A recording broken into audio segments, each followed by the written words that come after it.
பாண்டியன் சீரியலில் அடுத்த வர எபிசோடில் மீனாவோட ரொம்பவே டார்ச்சராக இருக்க மாமா அப்படின்னு சொல்லிட்டு செந்தில் இருந்துட்டு ராமச்சந்திரனுக்கு கால் பண்ணுறாங்க.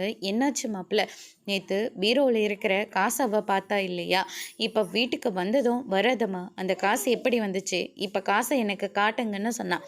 வெறும் 15,000 மட்டும்தான் இருக்குமா அப்படின்ற மாதிரி நான் சொன்னேன். மீனா நம்பிக்கை இல்லாத உடனே இப்போவும் கேட்க ஆரம்பிச்சிட்டா. அந்த காசில் என்ன பண்ணீங்க? லஞ்சம் வாங்கினீங்களா? லஞ்சம் வாங்குறது எவ்வளோ பெரிய தப்பு தெரியுமா? அது மாட்டினா டிவி, பேப்பரு, நியூஸு, போகிறவங்க வரவங்க, சொந்தக்காரங்க, தெரிஞ்சவன் தெரியாதவன் இப்படி எல்லாருமே நிற்க வச்சு கேள்வி கேட்பாங்க. திரும்பவும் நமக்கு எங்கேயுமே வேலை கிடைக்காது. ஏற்கனவே லஞ்சம் கொடுத்து தான் நீங்கள் வேலையை வாங்கியிருக்கீங்க. அதுவே எவ்வளோ பெரிய தப்புன்னு உங்களுக்கு தெரியுமா? அந்த விஷயமும் வெளியில் வரும். வெளியில் வந்தால் அவ்வளோதான். மாமா உங்கள் மேலெல்லாம் ஏதோ கொஞ்சம் நம்பிக்கை வச்சுருக்காங்க, மொத்தமும் கழிஞ்சு போயிடும். அதுக்கப்புறம் என்ன பண்ண போகிறீங்க நீங்கள் அப்படின்னு சொல்லிட்டு மீனா ரொம்பவே கேள்வி கேட்க ஆரம்பிச்சிட்டாமம்மா. எனக்கு என்ன பண்ணுறதுனே தெரியல. அவளை பற்றியெல்லாம் நீங்கள் கண்டுக்காதீங்க மாப்பிள்ள, அவளை நான் பார்த்துக்கிறேன்.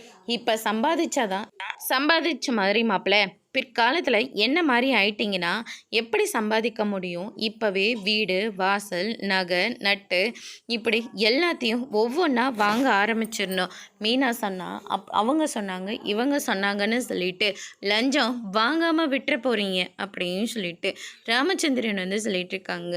செந்திலும் ராமச்சந்திரன் பேசிக்கிட்டு இருக்கிறத மீனா கேட்டுடுறாங்க. அதோட பிரம்ம முடிச்சிருக்காங்க.